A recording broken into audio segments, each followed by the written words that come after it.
न्यापू programme सां आवां जी ख़िदमत में हाज़िर आहियां। यार छॾे इन्हीअ ख़ाम ख़यालीअ खे मौला खे मञ, पाण ते ज़ुल्म न कर, पाण खे लाचार न कज। ग़ज़ल जा ही बंद पर्शियन स्कॉलर डॉक्टर हरूमल सदारंगाणी जा आहिनि। संदन याद में मोहिनी मनसुखाणी ट्रस्ट जे ज़ेर साए संदन कुटुंब तरफ़ां मारवी जी ॾियारी जे यादगार फंक्शन में अदब ऐं सिंधियत जी सेवाउनि लाइ गोल्ड मेडल सां ॿिनि शख़्सियतुनि खे नवाज़ियो वियो। गांधीवादी प्रोफेसर KN वासवाणी ऐं वीना श्रृंगी। डॉक्टर हरूमल सदारंगाणी पर्शियन स्कॉलर ऐं ऑल इंडिया रेडियो जी परॾेही नशरा जे पर्शियन यूनिट जा इंचार्ज ऐं साहित्य अकेडमी जा कन्वीनर बि हुआ। ॾियारी जी इन यादगार फंक्शन जी मुख्य महिमान मशहूर मारूफ़ फिल्मी अदाकारा डॉक्टर विजयंती माला बाली, जेका बाद में मेंबर पार्लियामेंट बणी, ऐं आशीर्वाद ॾियण लाइ क़ौमी अॻुवान ऐं भारत जे deputy prime minister Lal Krishna Advani, जेके असांजे इंफॉर्मेशन ब्रॉडकास्टिंग जा मिनिस्टर बि रही चुका हुआ, तिन शिरकत कई। मानवारे लाल कृष्ण आडवाणी मुंहिंजो लेह लद्दाख ते सफ़रनामो ऐं ॿिया 3-4 किताब रिलीज़ कया। हिन यादगार फंक्शन में डॉक्टर सदारंगाणी जो भाणेजो कुलदीप मनसुखाणी, उन जी घरवारी ऐं वेस्टर्न इलेक्ट्रॉनिक जो मालिक सुंदर वछाणी, यूनियन पब्लिक सर्विस कमीशन जी चेयरपर्सन कांता खतूरिया, डॉक्टर मोतीलाल जोतवाणी दानेश्वर, मारवी जी चेयरपर्सन डॉक्टर कमला गिदवाणी, मुंहिंजी अमड़ जंहिंजी रहनुमाई ऐं आशीर्वाद मूंखे मिली ऐं ॿियूं शख़्सियतूं शरीक थियूं। नओं न्यापो जी सिंधियत जी हलचल सां जुड़ियल सिंधी ॿोली, इल्मु, अदब जे चाहतनि खे अर्ज़ु आहे त वक़्तु कढी ही यादगार प्रोग्राम ज़रूरु ॾिसनि ऐं माणनि। सदाईं गॾु।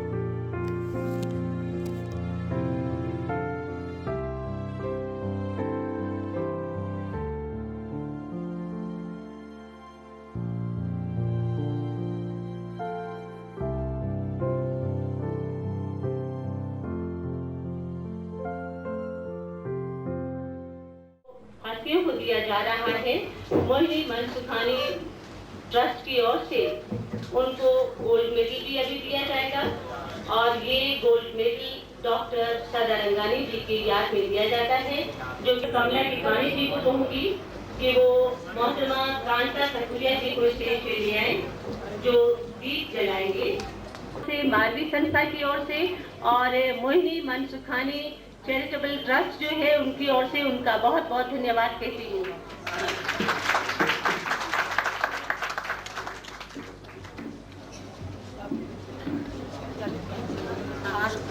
Lakshmi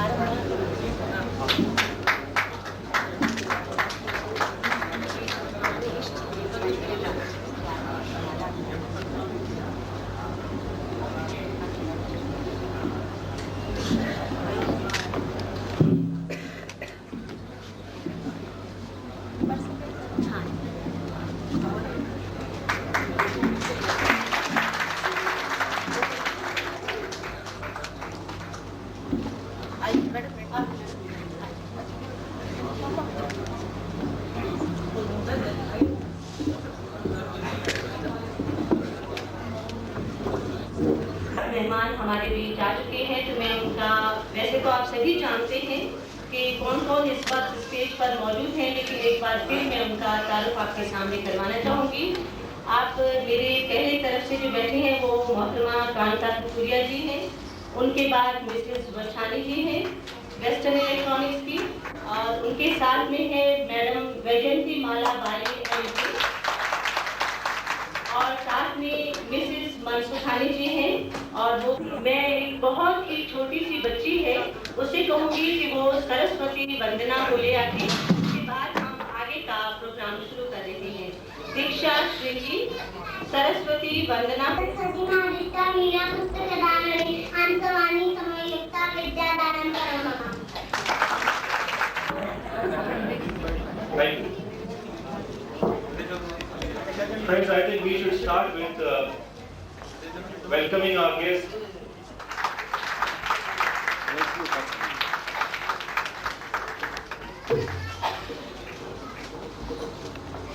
I'm sure he would not like to present the bouquet to his wife, so I would like to take that honor. May I now request Mr. Modi?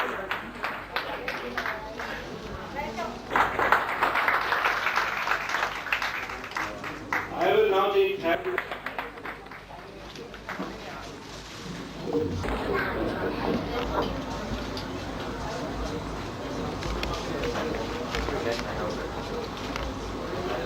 Thank you.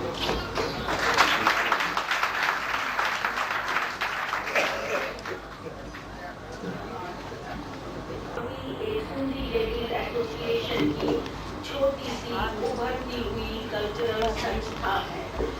ये रजिस्टर्ड बॉडी है, functions करती रहती है और आप हमेशा आके हमारी हिम्मत अफजाई करते रहते हैं।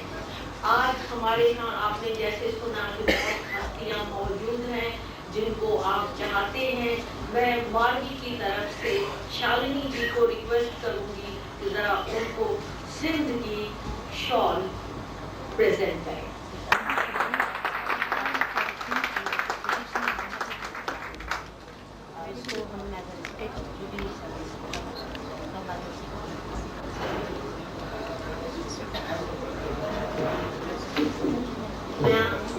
एक बार मैं देवी चांदी तक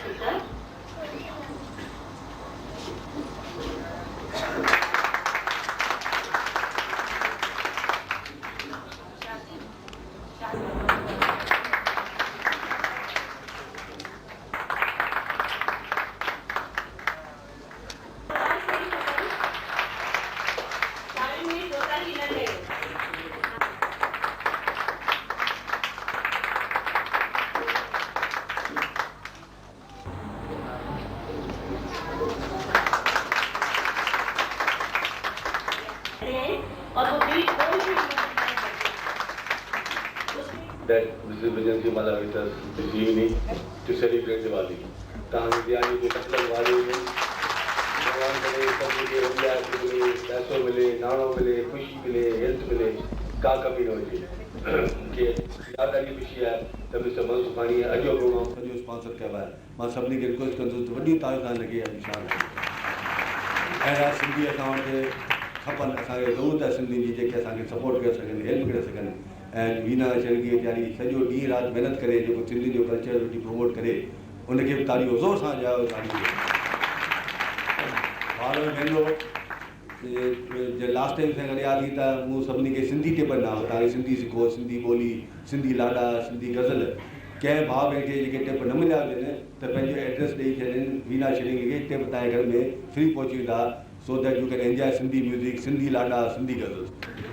Now I would briefly tell you about the awardees of this year, and also I would request Dr. Moti to on the benefit of our chief guest. I mean, I know, and as you know, all of you know, that it was Dr. Isai Sadarani who inaugurated the Hindi literary and cultural activity in Delhi. And Professor K. Vaswani, he has been in the vanguard of the movement. He established Hindu Samaj here, and wherever he went or whatever he not have produced many works in languages, but the very presence that inspires one to work for literature and culture.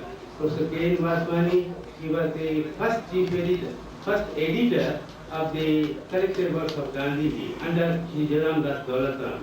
He did many things. He instituted Sadhu Vaswani prizes also for the upliftment of the literature and culture in Delhi and elsewhere. Now, Professor K. Vaswani, as you know, he did a lot for our community here in India and when we were in Sindh also. Professor K. Vaswani.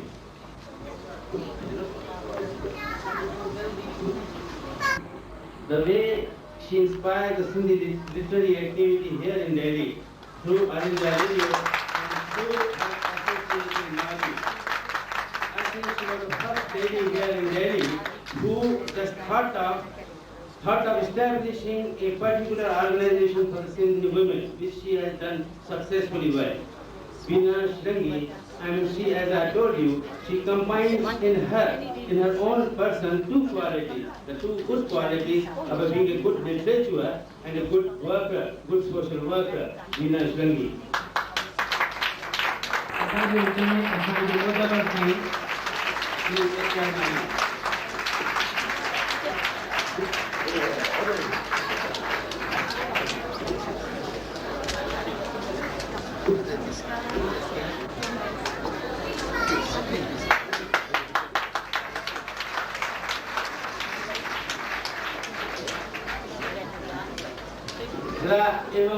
Rose boroughs नथो थे त पंहिंजी हिन भारत भूमि जा वॾे में वॾा कर्म पुरुष श्री A.K. आडवाणी, वॾे में वॾा साहित्यकार प्रोफेसर K.N. वासवाणी ऐं वीना श्रृंगी, वॾे में वॾा कला जा खेत्र जा माण्हू जीअं वैजयंती माला वग़ैरह आहिनि जेके दिलि जी धड़कन आहिनि देश जी, उहे सभु हिकु स्टेज ते हुजनि या रोज़ बरोज़ ॻाल्हि नथी थिए।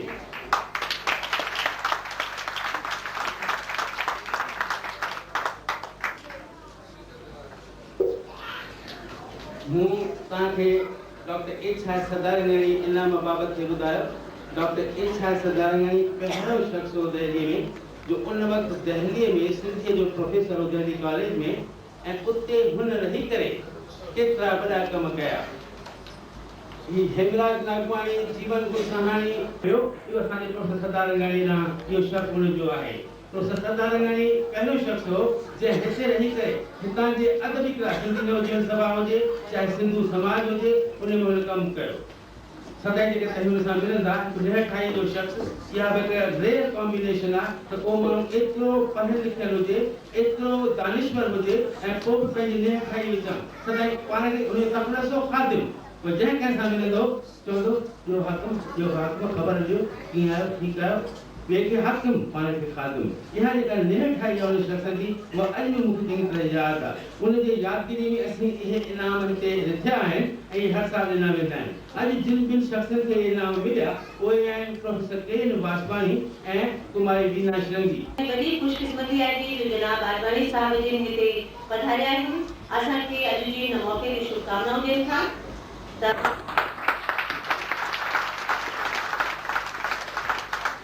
अॼु छाकाणि जो ॾियारीअ जो मौक़ो आहे त असां ही कुझु चांदीअ जा सिक्का पंहिंजे हिते जेके आयल महिमान आहिनि उहे वरितनि जेके ॾिठा त आडवाणी साहब खे सिक्को पेश कंदा।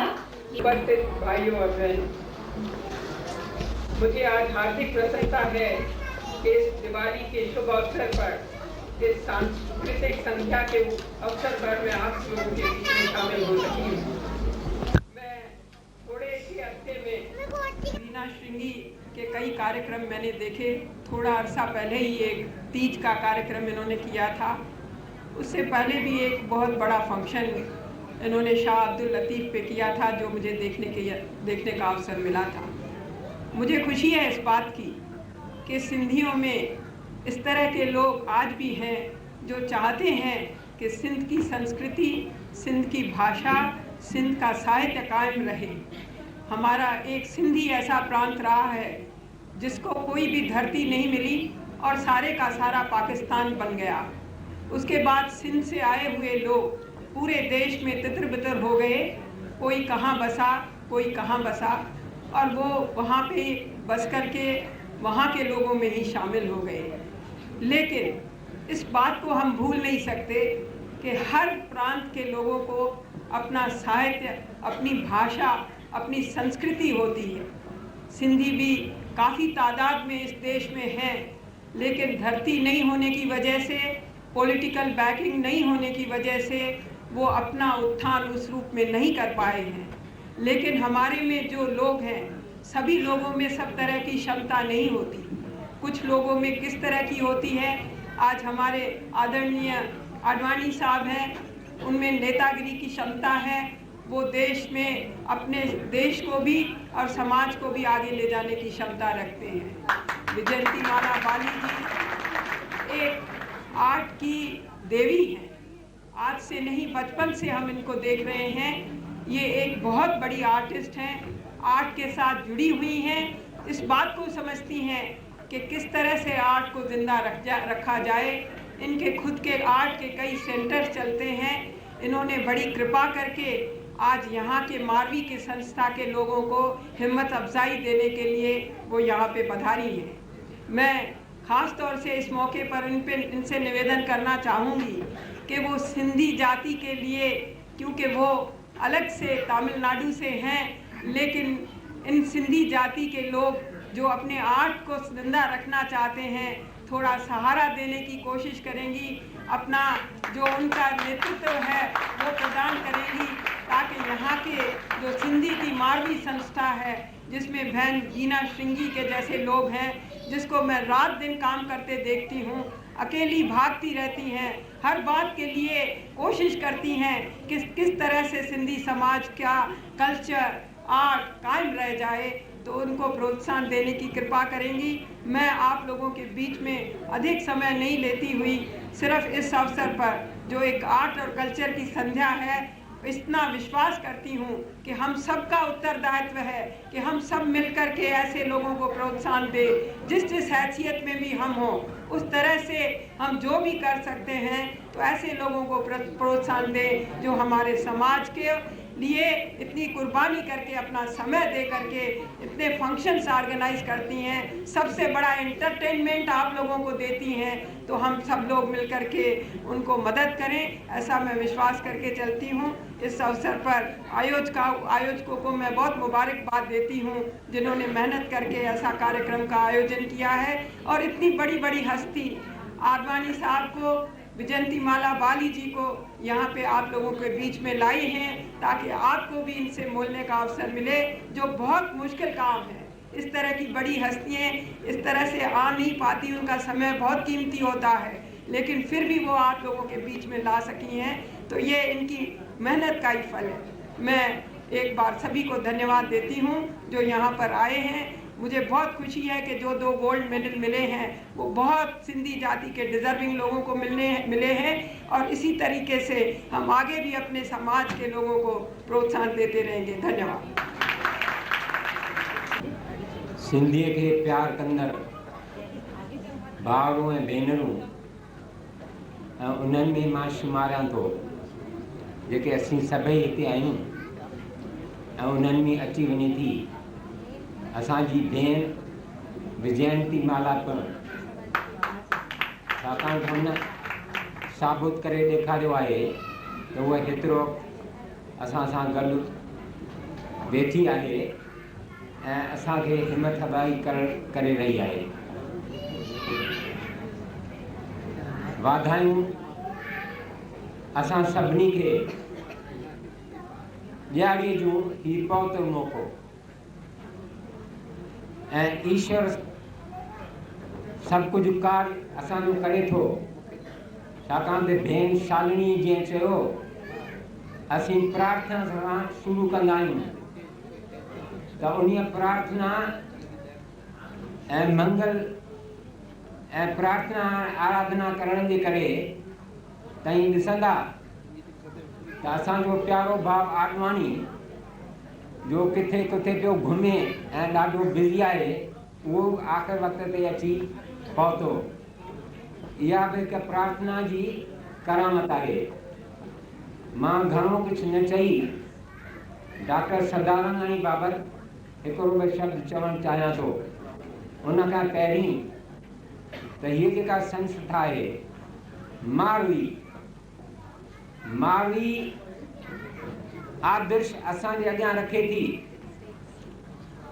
अबाणनि जे सिक जो, साणिया जे सिक जो, ऐं जेकॾहिं असीं इहो यादि रखूं त असांखे सिंधी ऐं सिंधियत सां प्रेम आहे, त कोई शक कोन्हे त हीअ संस्था ऐं ॿियूं हेतिरियूं जेके संस्थाऊं आहिनि ऐं असां सभिनि जे दिलि में जेकॾहिं इहा मारवीअ जी साणिया जी सिक ऐं सिंधी ऐं सिंधियत ऐं प्यार हुजे त सिंधी जीवत रहंदी, सिंधी रहंदा ऐं चङी तरह पकड़ंदा। वाधायूं आहिनि असांजी भेण वीना श्रृंगी खे जा ॿियनि जी मदद सां लगन सां हीअ संस्था मावी जी हलाए रही आहे। वाधायूं आहिनि पिण असां सभिनी खे ऐं डॉक्टर सदारंगाणी जे कुटुंब खे जो उन डॉक्टर सदारंगाणी खे जेका लगन हुई, जेको प्यार हो सिंधीअ जो, ऐं ईश्वर अहिड़नि इंसाननि खे जिनखे सिंधीअ लाइ प्यार आहे हिकु क़िस्म जो औज़ार करे थो किताब आणे। कॉलेज में मूंसां गॾु हूंदो हो, असांजो दोस्त हो, सिंधू समाज में असां ॿिन्ही गॾिजी कमु कयो। पहिरीं जीअं मूं चयो औज़ार थी कमु अचे त पहिरीं जॾहिं डॉक्टर सदारंगाणी पार्टीजन खां पोइ हिते आयो त दिल्ली कॉलेज में वञी जॉइन कयईं। दिल्ली कॉलेज में जॉइन करण जे करे घणी सिंधी ॿार छोकिरा छोकिरियूं उहे विया। तंहिंखां पोइ ऑल इंडिया रेडियो में, तंहिंखां पोइ साहित्य अकेडमी जेका आई उन में कमु कयईं। पाण त शाइर हो, कवि हो, जीअं असांजे भाउ तव्हांखे ॿुधायो निवृत जो साहिब हो। इन करे हुन जेके शेर लिखिया आहिनि उन्हनि में उहा निवृत बिल्कुलु चङी तरह चिमके थी। हुनजो तख़लुसी हो ख़ादम सरवन, पर हू सचुपचु सिंधियत जो सरवंत हो। सिंधीअ लाइ प्यार होसि ऐं सिंधू समाज ऐं ॿियनि सभिनी संस्थाउनि जे द्वारा हुन सिंधियत जी शेवा करणु चाहिए। इन करे फ़ख़ुरु आहे मूंखे, ख़ुशी आहे मूंखे त अहिड़ो जंहिं सिंधीअ खे प्यारु कयो ऐं जेको असां सां गॾु सिंधू समाज में सिंधियत जो कमु कंदो हो ऐं सिंधीअ खे पंद्रहीं ॿोली तस्लीम कराइण जी जेका हलचल असां हलाई हुई उन में हुन घणो हिसो वरितो हो। उन जे तरफ़ां जेको इनाम ॾिनो अथनि सो को केन मासवाणी खे कोन ॾिनो अथनि, पर उनखे ॾिनो अथनि जेको सिंधियत ऐं सिंधियत खे प्यारु कंदड़ आहे ऐं पिण असांजी भेण वीना श्रृंगी। जॾहिं मूंखे इहो ॾिनो वियो असांजी भेण विजयंती माला जे हथां, तॾहिं मूं हुनखे चयो I am happy to receive this award from the hands of an artist.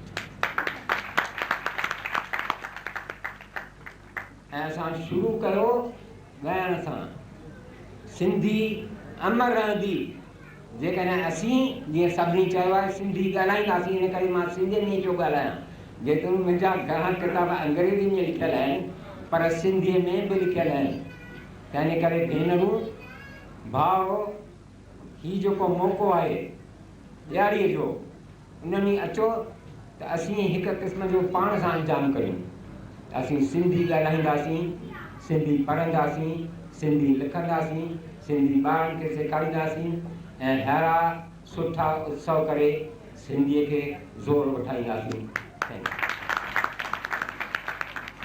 मेहमान विजयंती माला बाली, इन खां अलावा कांता खथुरिया जी ऐं श्री लाल कृष्ण आडवाणी ऐं ॿियूं केतिरियूं शख़्सियतूं हिते मौजूदु आहिनि। मां कंहिं जा नाम गिना। दरअसल अॼु ही जेको मूंखे अवॉर्ड मिलियो आहे डॉक्टर सदारंगाणी जी यादि में, त मां पाण खे ख़ुशकिस्मत महसूसु थी कयां।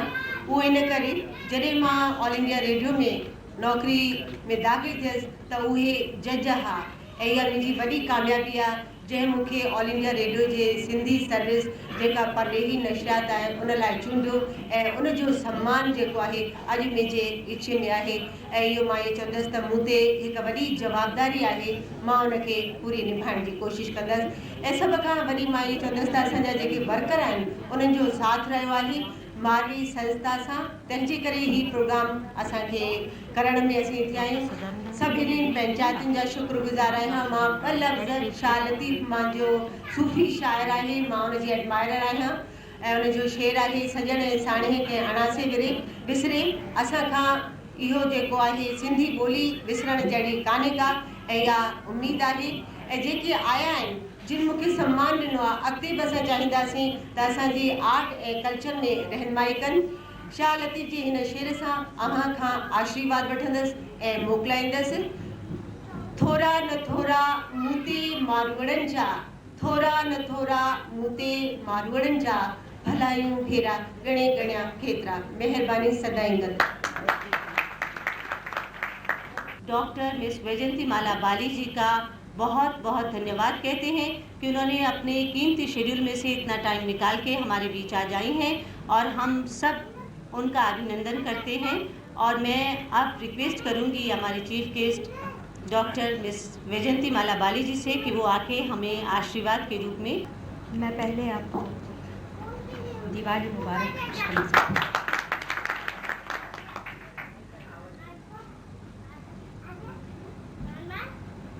चेयरपर्सन कमला गिलवानी जी, कांता कतुरिया जी, सुंदर बचानी जी, कुलदीप मनसुखानी जी, शालिनी सागर, रमीला शर्मा, and और mister Advani, the one and only Sri Advani ji. And dear friends, I am so happy to be here amidst you on this very auspicious occasion when Marui is celebrating this wonderful evening.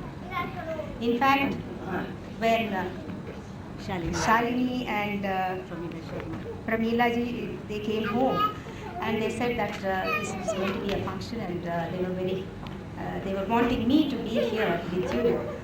And I had plans of going down south to Madras, but then I was not very sure. But then I think it was your persistence and all your love and affection that has brought me here.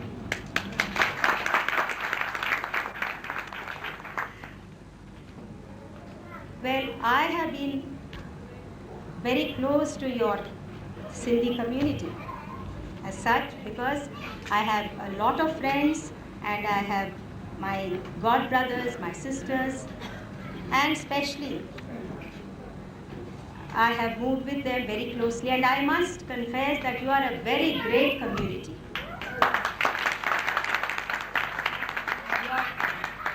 You're very enterprising, and your broad outlooks, you're scattered all over the world, and you are so hardworking. And I have my hats off and my great admiration for you.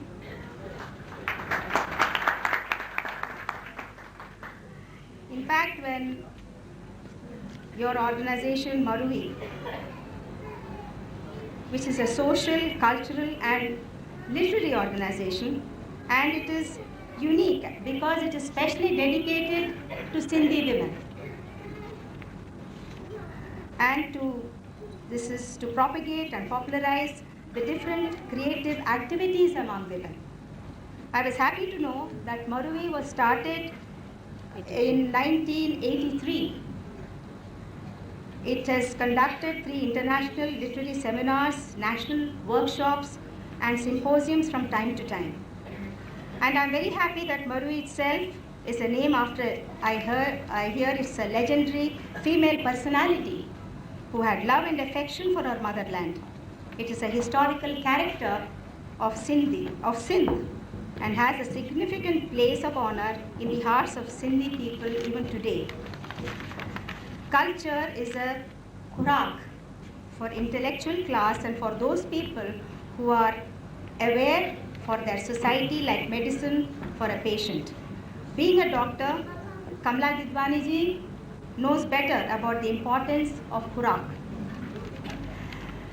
The award, Dr. Sadarangani Gold Medal Award, was founded in memory of Mrs. Mohini Mansukhani, which was presented to Professor K.L. Vaswani and Mrs. Veena Sringhi for their contribution in the field of literature and art. I am especially very fortunate and happy to have presented these 2 awards to artists who are doing wonderfully well in the field of literature and art. I'm very happy for them, and I wish you all the best. Of course, Vaswani ji has said such nice words, and I'm very grateful, and so has everybody else for all your kindness and your deep affection that you have showered on me. And I would more and more, I'm happy that more and more industrialists, as you have already come forward, and I do expect that you do come again and again to encourage the artists by founding trusts like this. And I congratulate the awardees and wish wholeheartedly for their future, expecting their best performance. And once again, I would like to thank you all for giving me this opportunity to be here with you, my dear brothers and sisters, and whatever little I could do for the community, because I am a part of you. As I would like to be, because I am very happy and proud to be here, and whatever I can be of any service to the community, I shall render it as my honor and privilege. Thank you so much.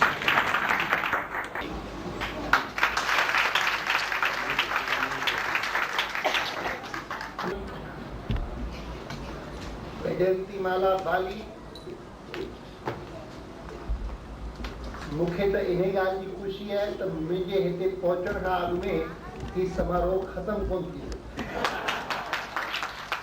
छाकाणि त 7 बजे मुंहिंजी meeting पूरी थी ऐं मां भॻो छेड़े लाइ कार्ड में लिखियलु 5 बजा, मूं चयो 5 न हूंदा त 5:30 शुरू थियो हूंदो ऐं 7 बजे ताईं अवार्ड्स जो फंक्शन हलंदो हूंदो, मूंखे उमेद कोन।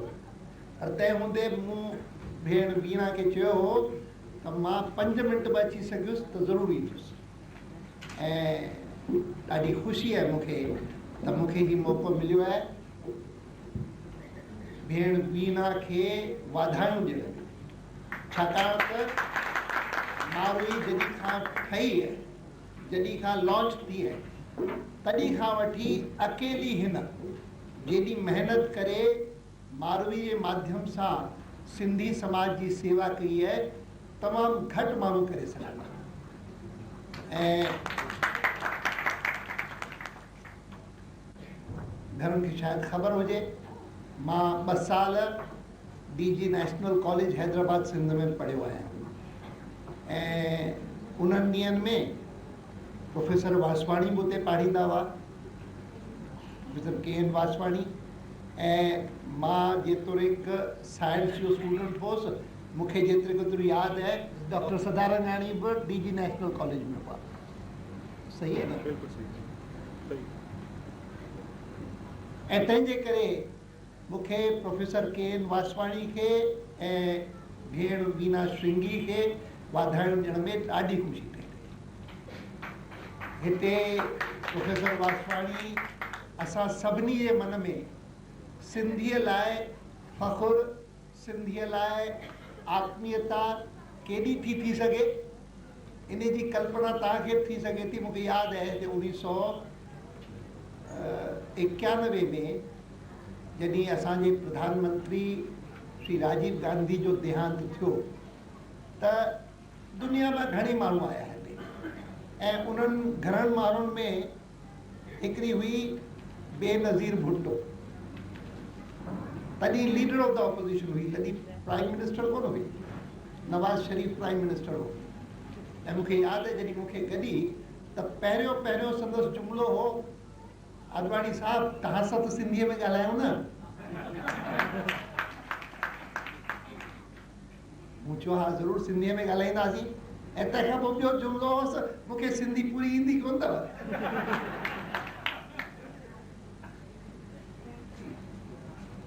पोइ 49 सालनि में मां हिकिड़ो दफ़ो सिंध वियो आहियां, रुगो कराची वियो हुउसि, पंहिंजे घर वियो हुउसि, पंहिंजे स्कूल वियो हुउसि, पर सिंध जंहिं नदीअ जे करे सिंध नालो पियो, उन सिंधु नदी जा दर्शन कोन थियो। कराची में किथां थिए दर्शन? कराची में समुंड जो दर्शन थियो। ऐं सिंध जो नालो सिंधु मां निकितो, हिंद जो नालो सिंध मां निकितो, हिंदूअ जो नालो सिंधु मां निकितो। ऐं तंहिंजे करे अॼु खां 2 महीना अॻु में जॾहिं मूंखे लद्दाख वञण जो मौक़ो मिलियो, लेह वियुसि, ऐं लेह में जॾहिं कंहिं मूंखे चयो त हितां सिंधु नदी लंघंदी आहे, मूं चयो मां सिंधु जे दर्शन हिते अची करियां ज़रूरु। ऐं सुबुह सुबुह जो 6 बजे उथी मां सिंधु जे नदीअ जे दर्शन करणु ऐं सिंधु में टुॿी ॾियणु पंहिंजे लाइ वियुसि। ऐं ॾाढी ख़ुशी थी। मूंखे यादि आहे कि मुंहिंजो हिकिड़ो पत्रकार साथी हो, त पत्रकार साथी फ़ोटो कढियो ऐं फ़ोटो कढी पंहिंजे अख़बार में छपियईं। हेठां लिखियो हुई सिंधु तट पर सिंधु पुत्र, हिंदी अख़बार में।